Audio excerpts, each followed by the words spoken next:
Hello, first and second graders. Welcome back to Sunday School. I'm glad you're here with us today.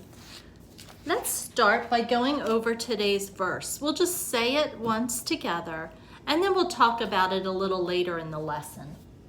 Ascribe to the Lord the glory due his name. Psalm 29, verse 2. We're going to talk a little bit more about what that means later today. First of all, I want to start by asking you, what are some good things that have happened to you? Think about that. What are some good things that have happened to you? Have you gotten a good grade on a test? Have you gotten a new pet or been given a gift? Maybe you were on a winning team for a sport that you play. Lots of good things happen to us. But these things don't happen all by themselves, do they? Usually somebody else is involved. And it's good to give them credit for their part in what happened. Today's lesson, we're going to talk a lot about giving credit and see if you understand what that means. What does it mean to give somebody credit for something? Have you heard that expression before? Maybe you've heard people say, I can't take all the credit for that. My friend helped me too. Or maybe you've heard somebody say, I need to give credit to my teacher for taking that extra time to help me. Or I need to give credit to my teammate for helping win that game.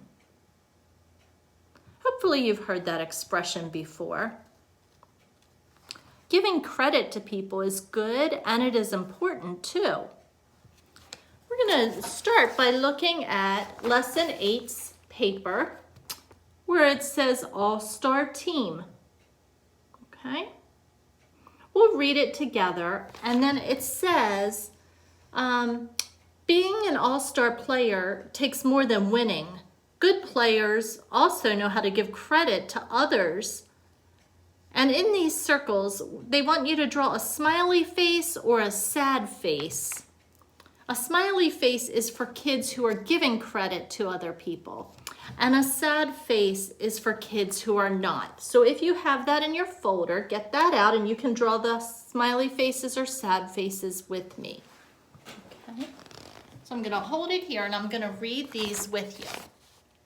Let's start with number 1.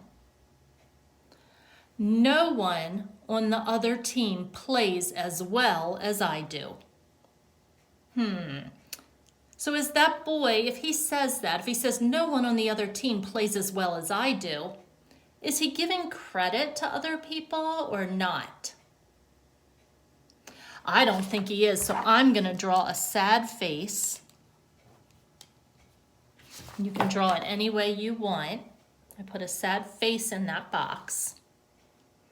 Number 2, our coach is a good teacher. Thanks, coach.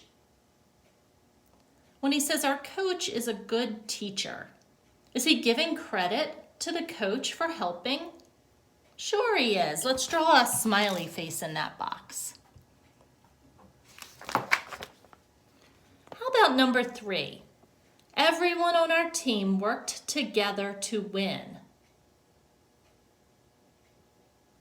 I think he's giving credit to his team for all working together. Put a smiley face with that one. Let's look at number 4. I'm so good, I don't need to practice anymore. If somebody says, I'm so good, I don't need to practice anymore, is he giving credit to anybody besides himself? No, let's draw a sad face for number 4.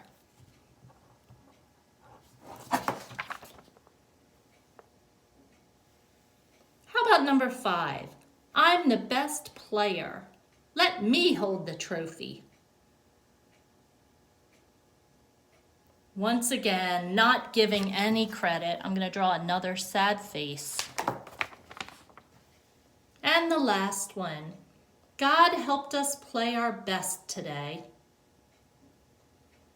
God helped us play our best today. Sure, she's giving credit to God for helping her team play their best. Good job. Okay, we'll set that aside, but later on there's a maze on the back you might have fun with. Okay, so good things often happen to us because somebody has helped us. Think about those things you've named before. Maybe getting a good grade on a test, being given a good gift, winning a game, getting a new pet. Somebody else might have been involved in helping that good thing happen to you. We want to give them credit for what they do to help make that good thing happen. So there's somebody else we need to give credit to when good things happen. Do you know who it is? We can learn from David in our Bible about who that is. David had something very good happen. Let's find out what happened and who he gave credit to. We're going to open our Bibles to 1 Samuel.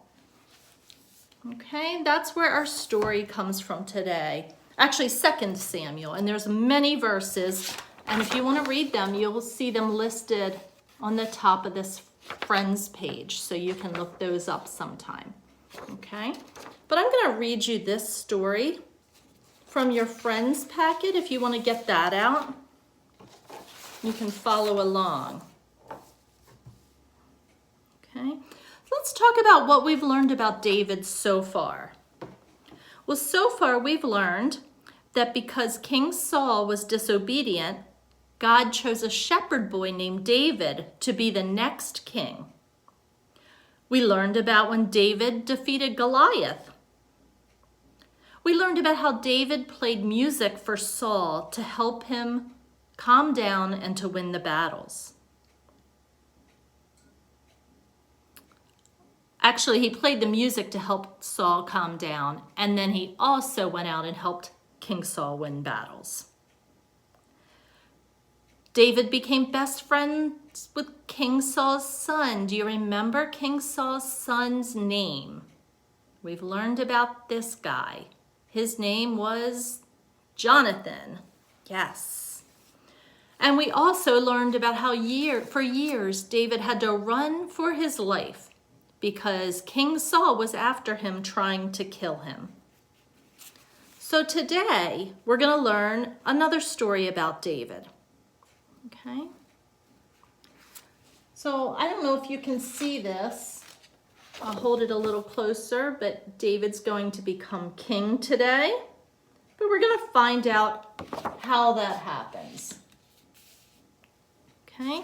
So in your Friends book, I think this is the first page. Let's look at that. And I'm going to read that to you. And in your other book where we just did this activity with the smiley faces, there is a play you can read with this story. But it has so many people that need to read. I couldn't do that without you here in person with me to help me because I think it takes about 5 people to read that story. So maybe you could do that with your family and give them all parts and they can read the story with you.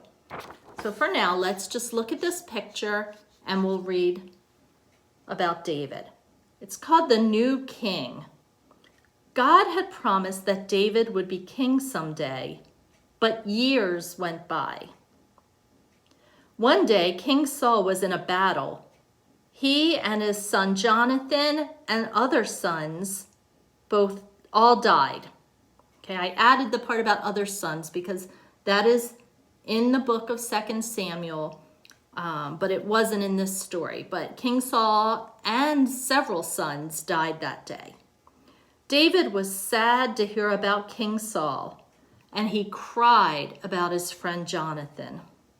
That was probably one of his best friends. God's people did not have a king anymore, so they came to David. They asked him to be the new king. David knew God's promise had come true. Remember, years ago, he had been anointed by Samuel as the next king after Saul, but he just had to wait till Saul died before he would become king. Okay? David knew that God's promise that he would be king has now come true. David was very happy. He brought the Ark of the Covenant to Jerusalem. This would remind the people that God was with them. David also wrote songs of praise to God. David gave God credit for all the good things that happened to him. Okay?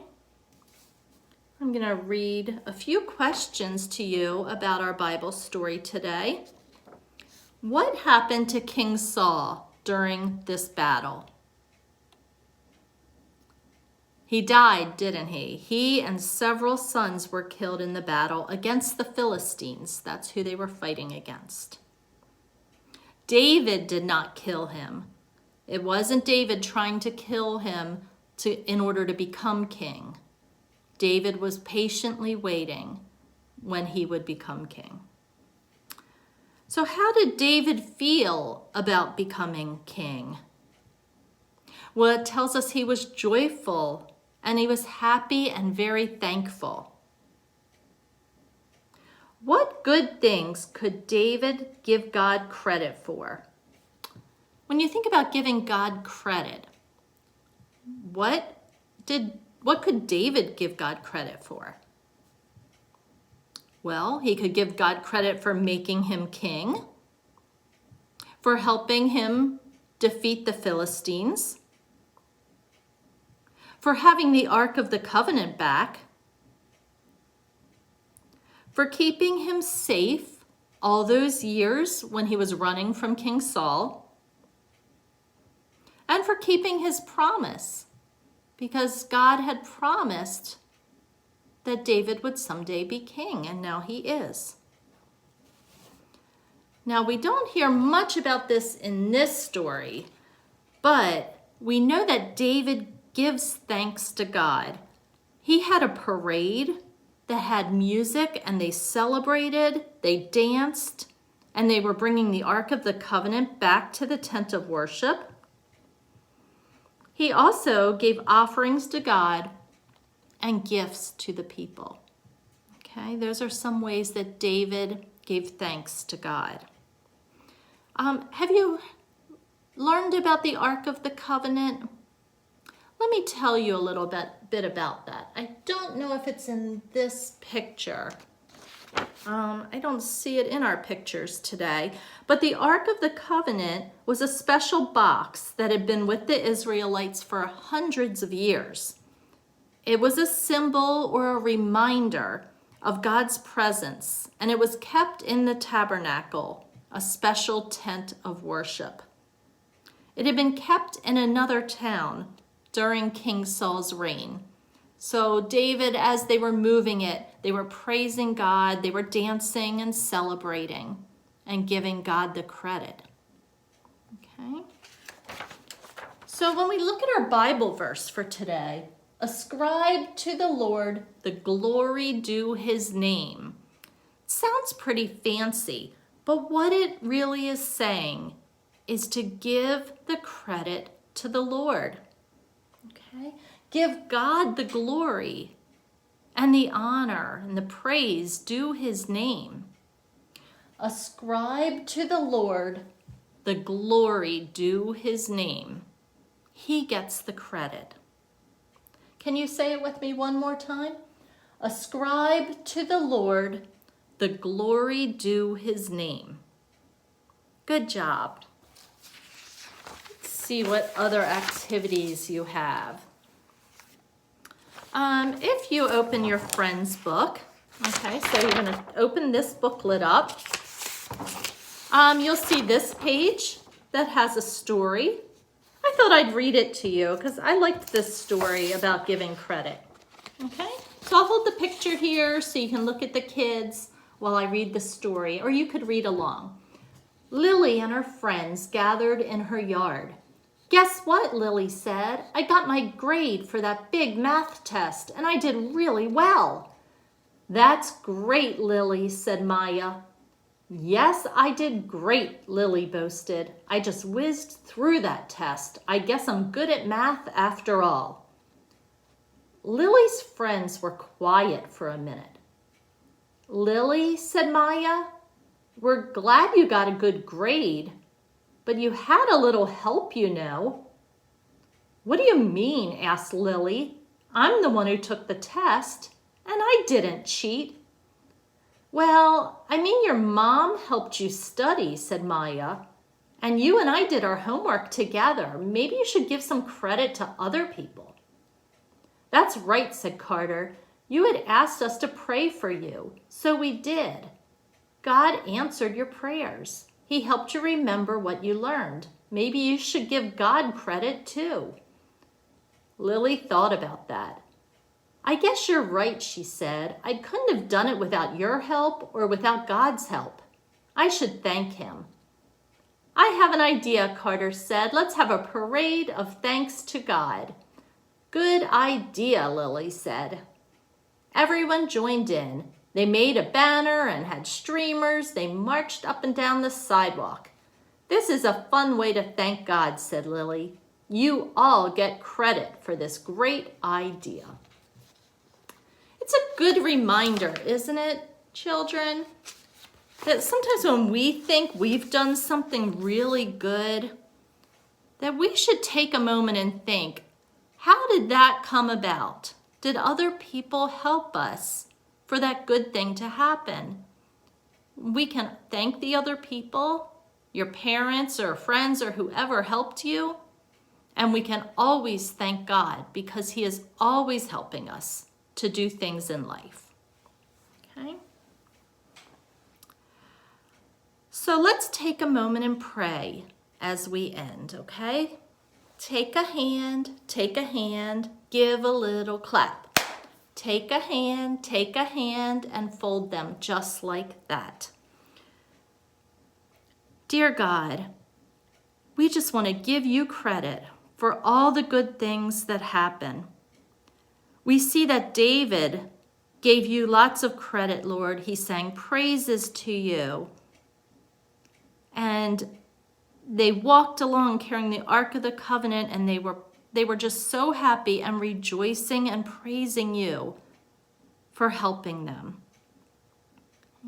Lord, help us remember in all things, big and small, to look for the ways to give you credit and even credit to our friends and our family when they help us.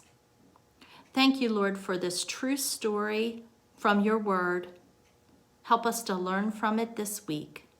Amen. Thank you, children. I'll see you next week for Sunday school. Bye.